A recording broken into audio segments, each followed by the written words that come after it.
sit on you and I'll come in and just close that. Okay.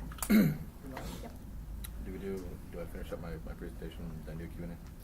Yeah, just now I'll open questions and then when you're done, Cool. All right. Well, thank you for coming, everyone. I appreciate it. My name is Michael Allen. I'm the outreach specialist here at the Tech Academy, and we're very fortunate to have Dennis Kravets, one of our former students here, who's a systems manager now, and he's going to share his experience with you and just basically show what it's like for him in his whole adventure. So with that, please give him a warm welcome to Dennis Kravets.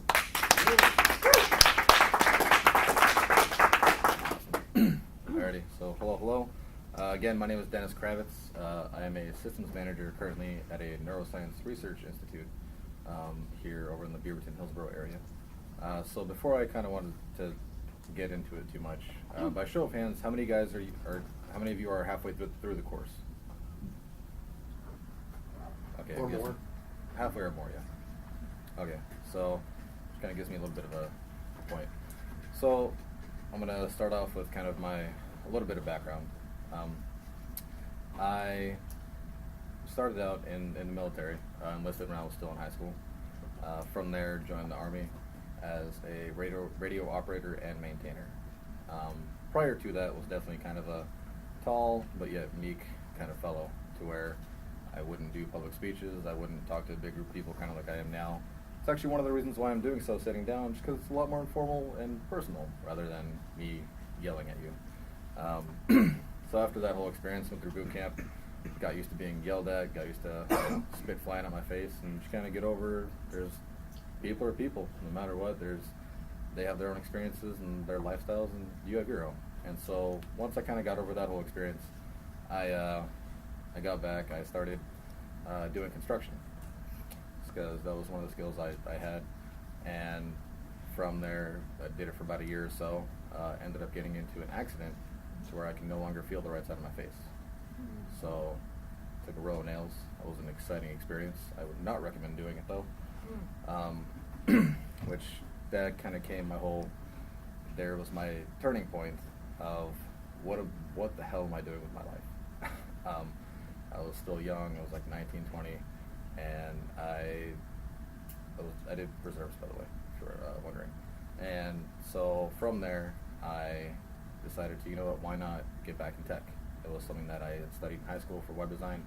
It was something that I had a passion for. I built my first, I wrote HTML when I was 10. I started PHP when I was 13.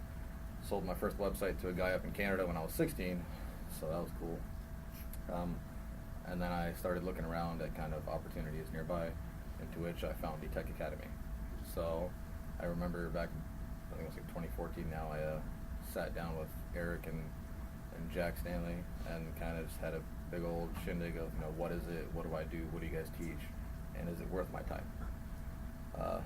From that conversation, I actually felt very, very comfortable. I have to say, I was excited about the curriculum that was being taught. I was excited about the style. Within a couple of days, I ended up enlisting. So from there, it was, I kind of said this in my podcast. I don't know if it was dumb luck or fate, or I just happened to be in the right place at the right time. I did the HTML, CSS, WordPress, PHP, and JavaScript course. Upon completing the first 5 courses, after the basic computer course, I had already found a job. I started working for the North Clackamas Chamber as a full-stack developer. And it was kind of just, I had barely begun the course. I was about a third of the way in, and I'm already doing stuff in tech. Now, a lot of that was kind of confidence-based.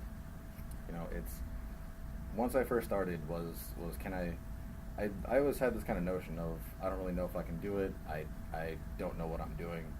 I have zero idea about what I'm writing on my computer, and it was a bit nerve-wracking.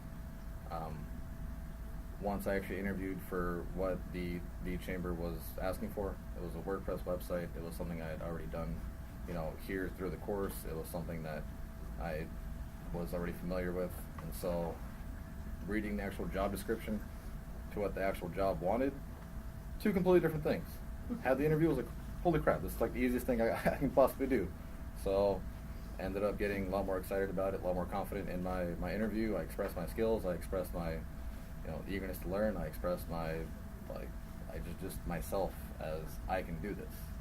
I showed my confidence, and within a couple days I got a call back. I was like, hey, why don't you start right away? We need to get caught up on some of our tech stuff, and we think you're like the perfect guy to do it. So I was like, sure, let's do it. They from there it kind of started blowing up even more, because started getting some real life experience.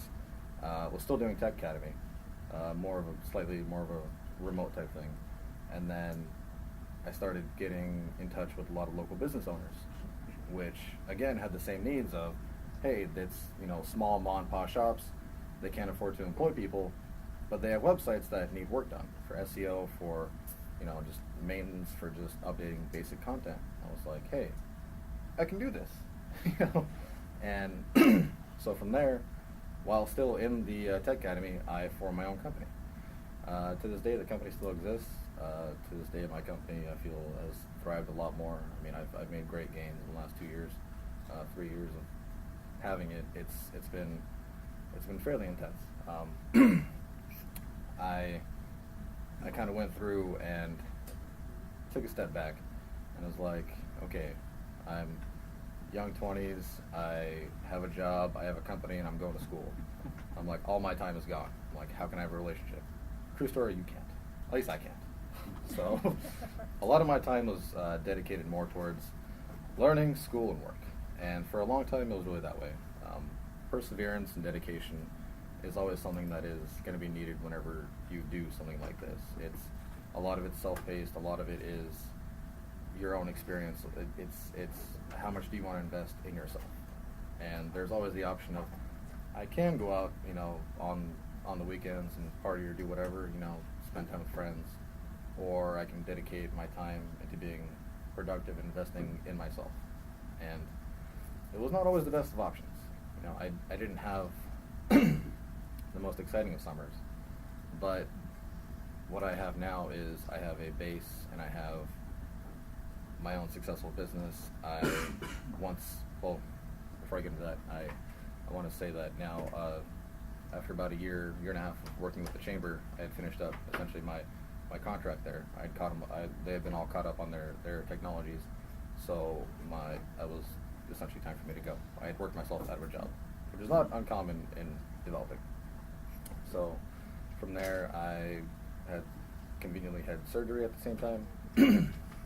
Gave it 2 more months of recovery, to which I found a job working for a neuroscience research institute that I work at now. 3 months after working there, I had shown promise, and I had shown a lot of, skill and confidence, and the ability to network with other people and other coworkers and explain to non-technical people what I was doing on a super technical level, which is one of the skills that you sometimes have to learn. I'll touch base more on that a little bit later. But upon expressing myself as a bit more of an extroverted and personable individual, they started seeing more, they just started seeing more of me. So after 3 months, I actually made it to systems manager, to where I started managing some people underneath me. Still, now I'm 24. I'm still young. I'm still, I will say, I know a lot about a little, and a little about a lot. And that's kind of always my motto about things is, there's a lot that I do not know. I know I've heard of it, I've dabbled in it, but there's a lot that I do not know. But the things that I do know, I am confident in, and I provide value to the companies that I work with. Pardon me, that I work with. And so from there, I've just been kind of moving up after that. I started getting a lot more referrals. My personal company, they started. I had to start getting contractors, which I actually found from the Tech Academy. One of the guys that I hired now at my same institute over in Beaverton is from here.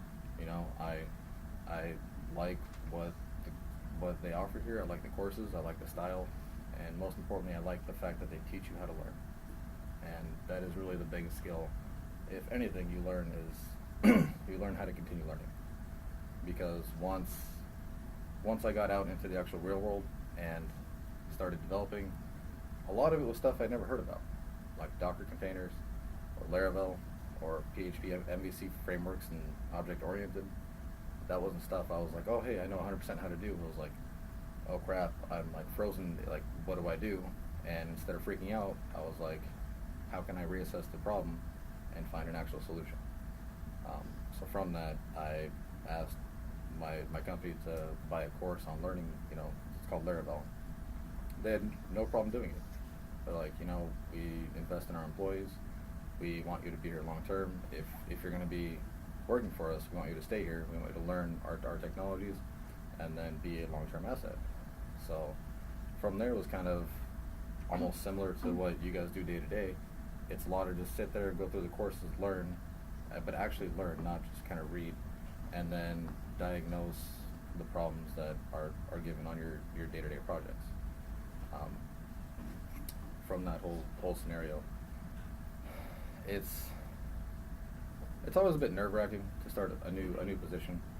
No matter what you do, there's always the stigma of the job posting and then the job criteria itself, in which I've realized I would not have the job I have right now had I not just randomly applied.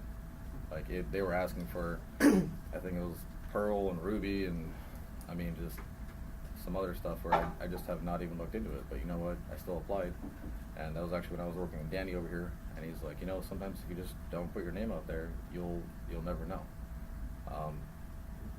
That is one of the most valuable things I have learned is whether you think you can or you can't, have a sit down, apply yourself. If you can get the interview, why not? Worst case, you get interview experience, and you learn more. You learn more about what companies are looking for. You learn more about what people are requiring now in today's world of tech, because what you learn here now, in 5 years, most likely will be completely different. When I took the course, we didn't have as developed JavaScript course or modules as you guys do now. And JavaScript and C# are a big Portland market. So it's one of those things where as you go through the course, you not only learn the base of the technologies, but you also learn how to continuously update your own kind of internal database of code. There's always new stuff coming out. There's always stuff that kind of just keeps on rolling out the next week. It's crazy how much we actually, as a society, evolve. Recently I actually interviewed for a position with a company here locally called Cylance, and they're an artificial intelligence company. I know nothing about artificial intelligence except for it sounds very fancy. But you know what? I went through 2-3 interviews. I sat down with the guy, and I learned a lot about it. It sounds scary at first, as does learning C# or binary, or really anything you kind of first tackle. It all sounds difficult until you start breaking it down as like the small bits and pieces of what it really is. And glorifyingly, part of it was just C# and Python. It's things that you can / most likely have learned. It's just used in a different manner. And so, there's a lot that I have to be thankful for, in the sense of how I came in the sense of what I've learned here, in the sense of what my personal experience was going through the Tech Academy. But a lot of it is also what I've invested in myself personally, which is really kind of taking into account being personable in an interview. There are a lot of people who I've sat down with and I've talked to, and they'll interview developers who essentially will freeze up, and they can only answer technical questions. They can't answer, any any real personal. They start, I guess. We all know that typical kind of version of like a nerdy, geeky, dev guy. It's in our pictures. It just is what it is. Kind of the big glasses, whatever. It just Star Wars. That's what it is. And I really learned that if you can go into an interview, shake someone's hand firmly, introduce yourself, and then have a smile, that right there is like 80% of making a good impression.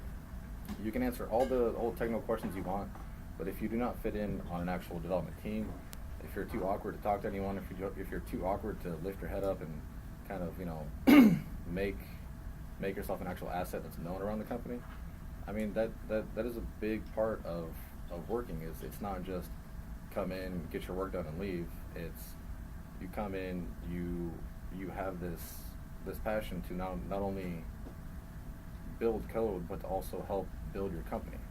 I mean, the more you invest in your company, typically, the more the company will invest in you. I apologize for my throat. I'm actually getting over a bit of sickness. But, I mean, throughout my short professional tech life, the biggest thing that I've heard is no. All out, it's just straight up no. I've heard no left, I've heard no right. No matter what you do, you will hear no. You will get shut down. You will get told we're not interested. You'll get told that not at this time. It's always no. I would not be where I'm at had I not gotten all those no's and kept going. I think one of the biggest things that really make it or break it is your own personal perseverance. How do you handle rejection? How do you handle somebody blatantly almost sometimes making fun of you, saying like, hey, you think you know this, you know nothing at all. You know, they say this technology's been out for a year, we want someone with 7 years experience. And it's like, well, I mean, so unless you actually built it yourself, most likely you don't really qualify. And from that, I mean, there's a lot to be learned of. I learned a lot about myself. Yeah, sure, I get rejected, and it kind of helped me now because in my dating life, when I get told no, it's not an issue. I'm like, all right, it's fine. You know, so it just kind of it's one of those things where every time you get told no, it hurts less and less and less, and you learn how to recoup, bounce back, and do it again.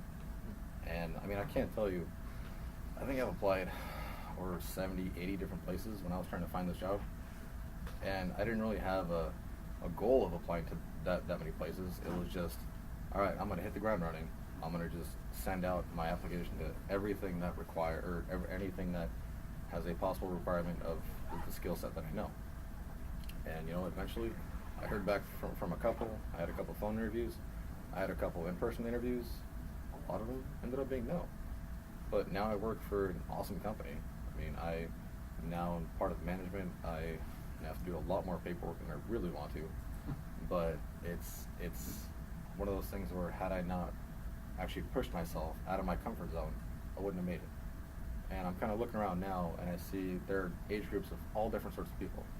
And that actually kind of gives me a bit of hope, because it's like, no matter what people say about how old you are or how young you are, like there's stigmas about every age group, almost everyone. There'll always be someone who will look down on you and say, no, it's not possible.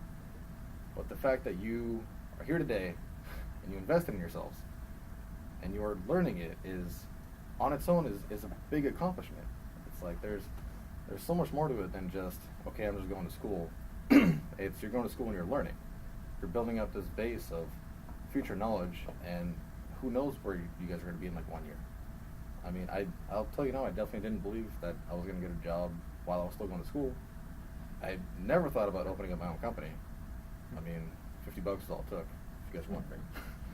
But it's, I mean, just from taking all these crazy adventures and networking and being a little bit extroverted, you know, I've really made a big impression on myself as well as other people around me. And to this day, the craziest day that I've ever had was I got a call from an international number. Usually I would have never picked up. I don't know why, I just had this weird feeling. I was like, okay, sure. I pick it up, and it was this gal from the UK. She's calling me saying, hey, is this Dennis from Kravets Tech? I say, yes. Who's trying to sue me? You know? So she's like, no. She's like, so this gal from the UK somehow got my name from a personal referral that I had done here in Milwaukee.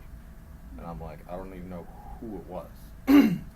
So she ended up calling me, and she's like, hey, well, we heard you do great work. We heard you can, really help us with our infrastructure and stuff. And I'm like, I don't feel comfortable, only because she's from so far out. Like, the things I do are a lot of they're a lot of person to person. I don't do monthly packages. I don't do a lot of online advertisements. I don't do any advertisements, actually. For the longest time, I had no website when I was doing website design, because it wasn't profitable for me. I didn't really care. It was like, whatever, I'd rather go out there and make money and produce work that actually made other people money and made businesses happy because of the results that they got. And so I told this gal that I didn't feel comfortable. She's like, well, what would it take? I said, well, I would have to do an in-person meeting. Within a week, she flew out here to Oregon to see me. And I was like, I guess she's serious. I'm like, all right, what do I do now? Like, I guess if she's that serious about it, she's willing to spend, a big chunk of cash for the airfare out here. I'm like, this could be something. So we met up. We had an amazing talk. She's one of the sweetest people I've ever met, and it's like we established a great client relationship. And from that, she took back my quote. She took back everything to her company. They went through a board of directors meeting. I got everything approved within the next week. Like, bam, all right, contract in hand, payment in hand, let's go.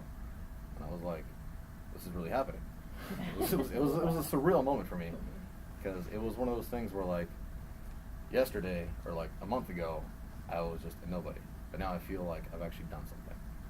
And the skill sets are not much different than what you guys know. It's really it's what you choose to do with it. If you choose to learn all this and then go home and never apply for a tech job and do whatever you guys do, that could be totally fine. Or if you guys want to pursue something kind of crazy that might seem way out of the box and just like seems too true to be true or too crazy to be true, you can do that. Worst case, you get told no. I mean, they're not going to fine you for it for applying at a company. The worst case, they save you and your skills, typically for about 6 months. And I've heard of people getting calls back 4 months later saying, hey, you applied for this job, you have these skill sets, what about this other position? Like, it's not an uncommon thing. The bigger database that these companies can actually build up is with your name in it. It just means that there's more chance of you getting hired, and maybe not immediately within the week or 2 weeks, but maybe a month, 2 months, 3 months down the line. Like, there's so much potential in the small actions that we do every day that can really, it'll just give us almost infinite benefits later on. And for one of mine was actually joining this class, like Tech Academy.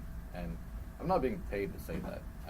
I voluntarily wanted to come back and talk about my successes of, I believe in this course. I believe that what I learned here is a valuable life skill. I believe that the people who I interacted with and that I worked with and that I spoke with really helped me build my career, my skills, to where I can not just achieve, but I can overachieve. And for my age group, a lot of my friends are still working kind of, base pay jobs. So when I talk to them, it's in the most humblest of senses.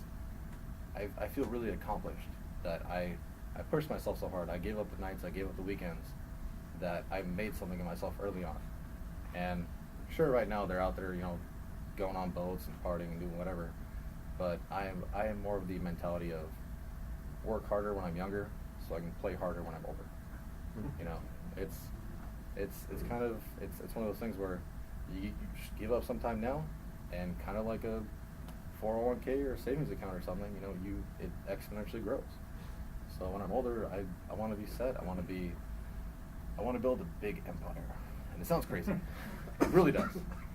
But at this rate, and I can confidently say this, for the first time being at 24, at the end of the year, if my projections keep going the way they do, I will break a 6-figure salary, which is insane.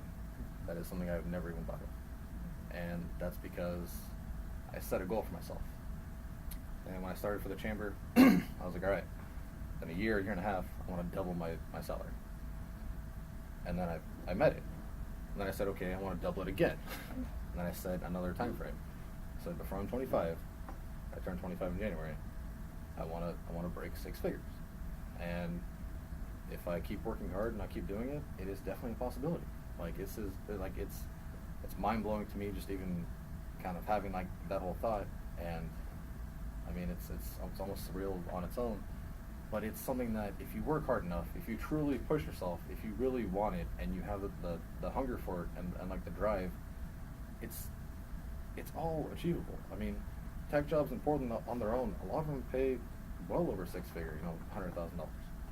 Like, if you get the experience every year that you get, I don't know why, but it's like every year of experience that you get is almost an exponential like gain whenever you turn your resume in to somebody else.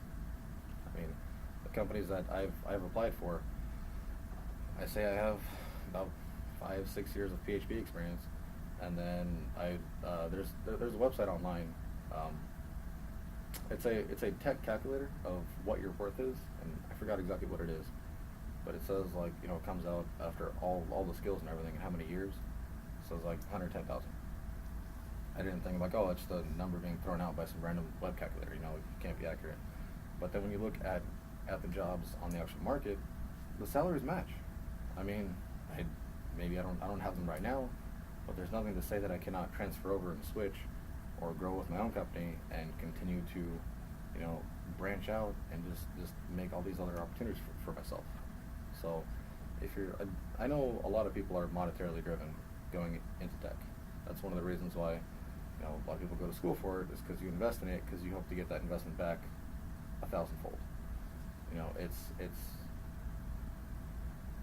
not only monetary, but if you have an actual passion for it, if you care about your code, if you care about what you write and what you give to people and what other people QA, you'll go 10 times longer. I mean, if you truly care about what you do, instead of you come to work for a 9 to 5, there's just this almost aura of whatever it is that just beams off you, saying, okay, this guy actually cares about my company. This guy is not just here for his 9 to 5. This guy, he wants to grow my business with me, so I want to invest in him. He writes clean code so that later on down the line it's scalable. It's something easy to maintain.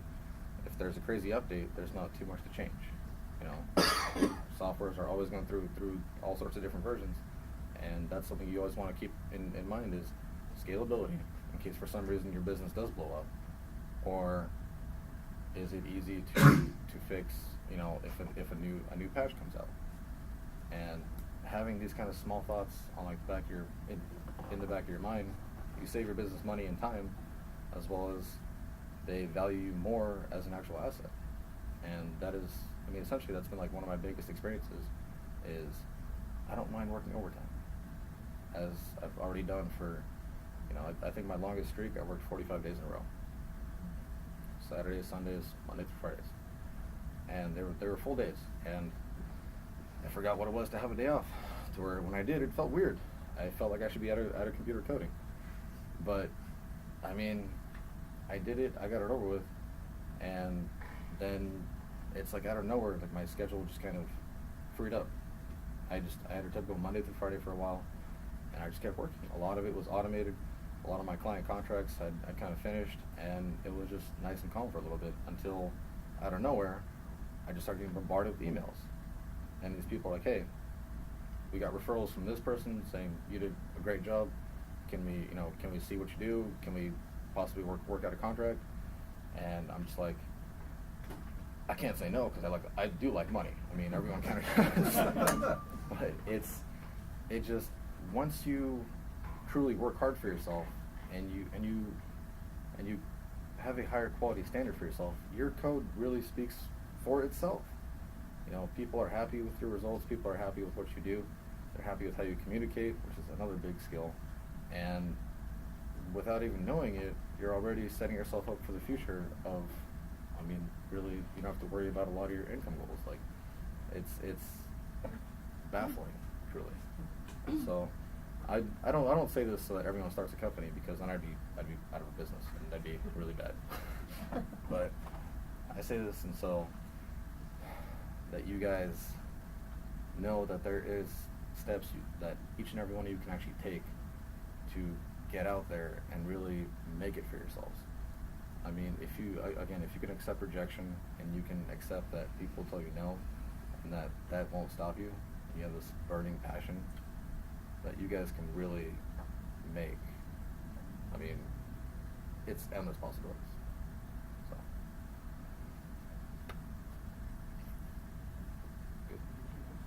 good. Q&A? Questions and answers? I have a question.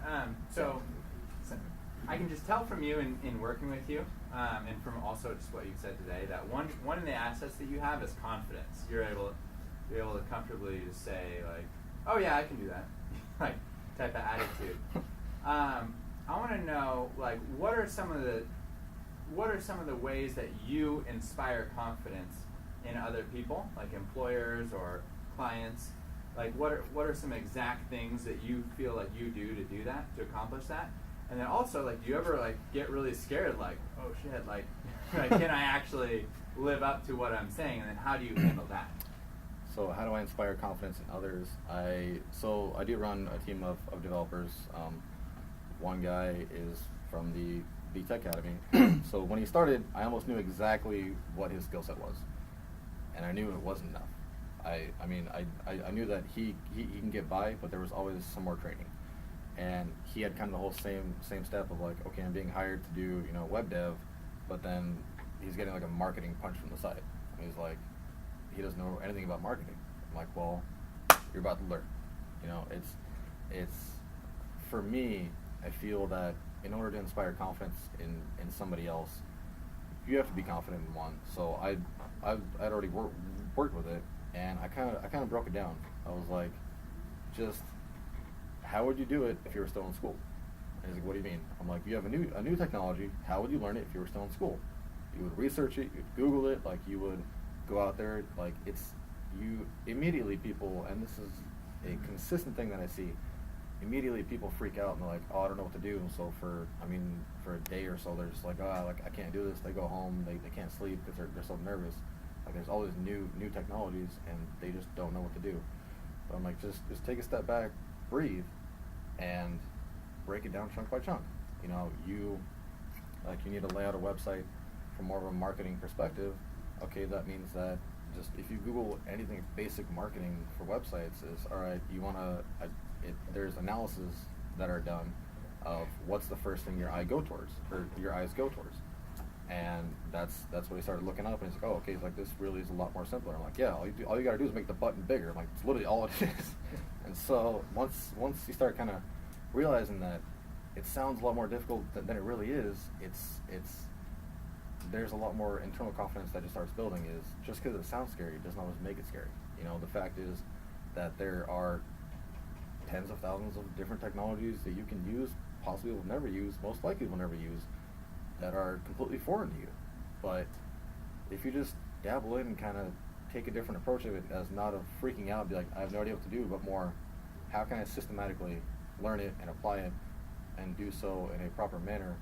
Like it's the same thing as you guys do now, course to course. Every new course you go to, unless you already know C#, I'm guessing no one thought that they would be like, oh, I know exactly what I'm doing. No idea. I remember the first time I opened it, I was like, I'm just gonna take a little break for a while. Like, it was like, this is just kind of like, it just sounds hard. And once you start opening, you're like, okay, this is really kind of like stupid easy for a little bit. Then once the problems come, then of course problems come.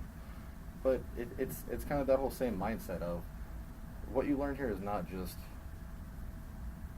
reading and here's your problem, Google an issue. It's that way that you actually figure it out. Should essentially be your own biggest confidence booster. Is you know what to look for, you know what to, thank you for Google, but you essentially know what to Google. You know the kind of properties you're looking for. And if you don't, ask questions. As far as when I started, and even now, we're doing another big project where I'm learning Docker containers. I don't know if anyone here knows what those are, but I don't even know what they are. But to this day, I just started learning this week, and is it something new? Yeah, it's something completely crazy. Yeah, but I'm starting to learn. It's like it's a serverless script that, it's used to I'm going to say this with, don't Google this about it. But from what I understand, like it's used to essentially allocate resources to where needed. Not always given like on a static server, if that makes any sense. Anyway, so for me, I kind of go through the same things of whenever we go through a big project, there's always newer technologies. Like JavaScript has never been one of my strengths, nor has it been one of my passions. I hate JavaScript with passion. But now we're using Node and Angular and Docker containers, and we're building mobile apps, and we're building like a cross-platform marketing kind of essentially a tracking mechanism. So if you watch a video on your tablet, you can go to your PC, pick it up at the same exact place, and then go on your phone. I mean, it sounds complicated. I don't know what I'm doing right off the bat, but you know what? I know the tools that I have. I know that I can learn what I need to do, and I know that I have the resources necessary to look up what to do. I mean, thank you Stack Overflow again for a lot of my answers, which is really an efficient resource. I mean, if you've never actually explored it, I mean, there's a lot of stuff that people struggle with are questions other people have already had. You know, when you go through and you're stuck on a database query of doing multiple joins or of trying to figure out how do you parse through multiple, you know, variables and try to get an exact output, I can almost guarantee you're not the first person that has asked that. So a little bit of searching around really eases a lot of the work of you trying to pull like out of your noggin. So, any other questions? Any questions? I have a question. Yeah. Is there anything that you do like outside of work that like, kind of helps you like with your communication skills or anything else? You speak very well. Drink. Lots of drinking. On a serious note, so it's one of those kind of skills that I've just kind of learned to, I guess, pick up. The more I talk to people, the more I am comfortable sitting in front of a group of people who I have no idea almost any of your names. I'll be quite honest with you. I walked in as zero agenda. I didn't even think about this speech twice. I just kind of sat in and was like, you know what, we'll do a non-informal. I'm going to explain my story.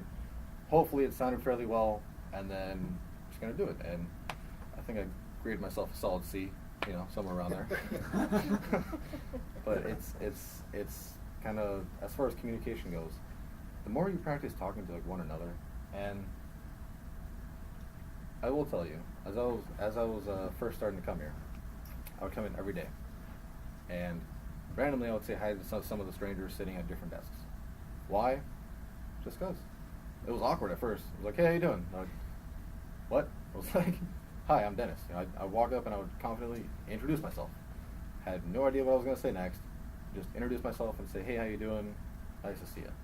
And the more you kind of do that, the more you get used to talking to random people without any real agenda behind it. You get used to just speaking. You get used to just being more confident in yourself of, hey, it doesn't matter who it is. They're just people. They go home, they sleep just like you and me, they eat just like you and me, maybe a little more healthier, but I mean, but it's like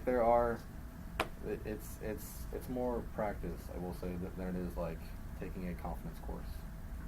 So I just kind of pushed myself out there. It definitely wasn't easy.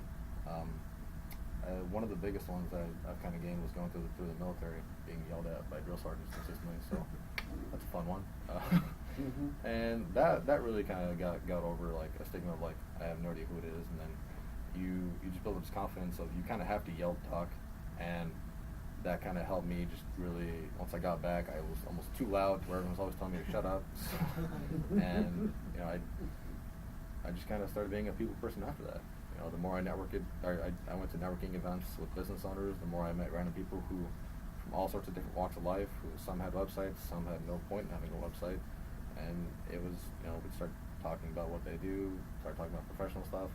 Eventually, I created some of my own personal relationships with these people that we are now been good friends for 3 years, you know, and just kind of it's the small things in life that really kind of make those little weird conversations that kind of happen on like the Max train or a bar or, you know, wherever you may go, or, you know, church organization or whatever. Those kind of things really kind of almost start building up a base of who you are, of your personality, and of really just kind of getting out there and talking to people. Anything else? I just want to comment. I've been doing this for a while, and I've been really impressed by your ability to manage ambiguity. You know, we talk about confidence, but part of that confidence is I don't know everything, but I'm going to act on what I do know, and act on that, and not worry about what I don't know, because I can't control that. But what I can control is learn more and grow, and move forward, and be able to manage that. And it's a lot of ambiguity. You're like, oh, because we have this perception that if I get a job, I should be at full throttle performing immediately. And so I've always been impressed because when you got hired and 3 months later I found out you're a manager, I was like, I'm not surprised, but I'm also shocked that you were a manager within 3 months. And part of that is, again, the willingness to say, what do I bring to the table, and how can I maximize those skill sets, and focus on that as opposed to, oh, I'm not meeting some sort of criteria. A lot of people end up not applying for jobs that are important because they think they don't qualify, and a lot of it is they have the ability and the capacity, but they don't have the confidence. And so I see a lot of good people passing up good opportunities, and not managing that ambiguity. Yeah.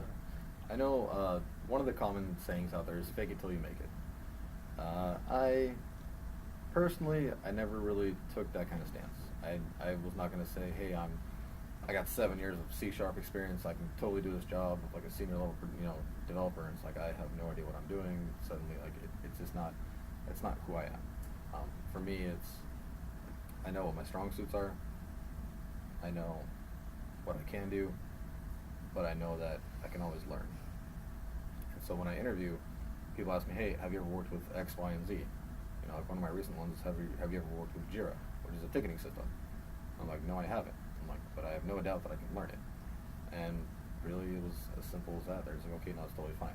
It's like, you can say you totally worked with it, and then give a false presence. And as soon as I know that, from personal experience of somebody who I've hired, and to this day it still pisses me off. People will say that they know technologies when they don't.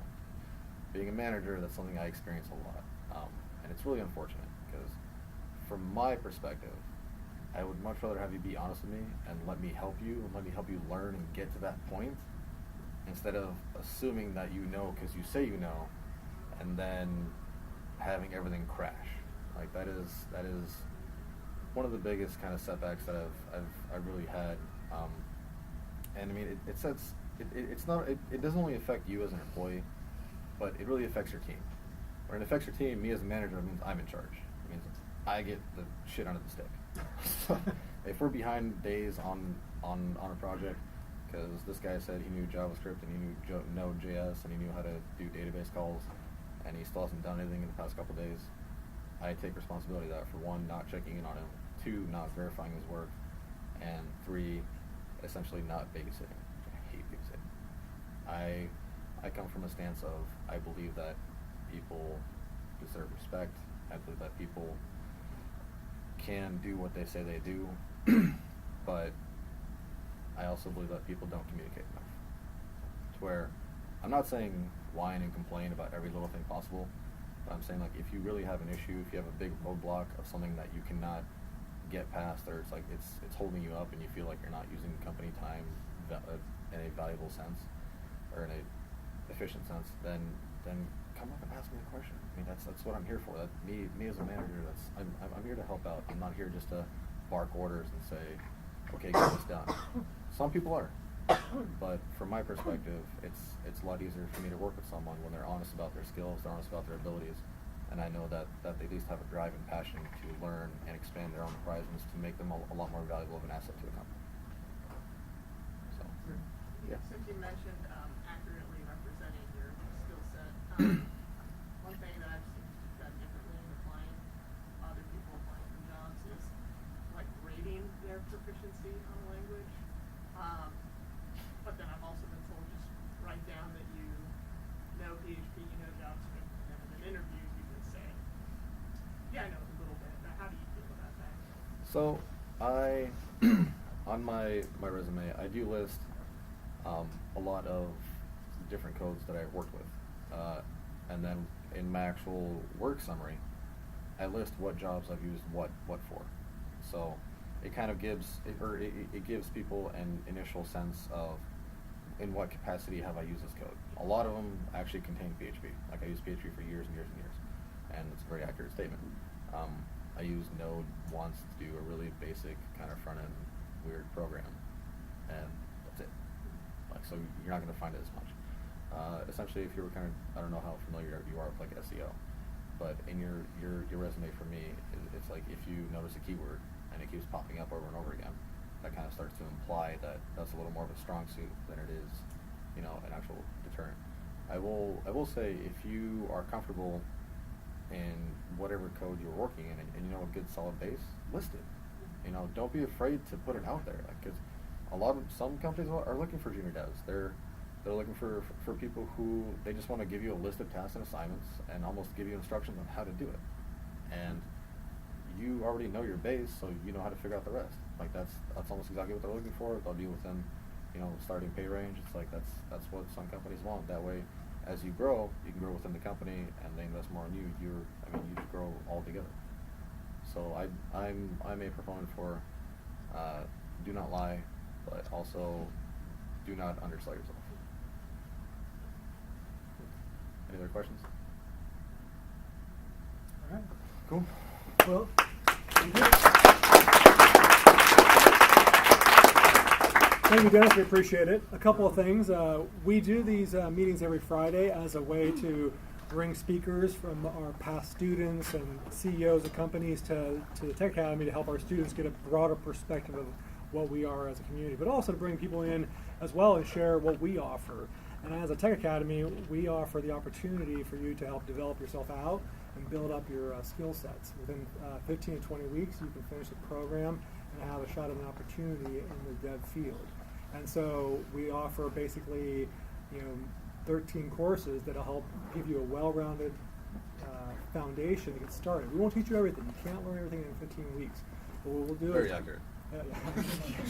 But our goal is to get you a good, strong foundation so you can get a job and then focus your energy on that specific task. Kind of like college. You go to college and you take a wide range of classes to figure out which majors you really want to figure out that you like. So in the first couple of years, you're kind of dabbling in speech and PE and different types of classes. And then you're figuring, okay, I really like this. Very few people, when they go to college, know exactly what they want to do. And who here changed their major during college? All right, so yeah, you're going to end up changing it. So the goal is to get you exposed to it, and then when you figure out you like back end or front end or a little bit of both, then you get a job in that portion of it, and then continue your experience. So if you're interested in learning about our school, feel free to come and see me afterwards. I do ask that if you could fill out a survey and tell us about your experience, and then if you're interested in a tour of the school, just select 3 or yes for number 3. So again, thank you for coming. I appreciate it, and looking forward. Oh, and Dennis has some books for those that might be interested. I do. Go ahead. Okay, perfect. So, company I work for, we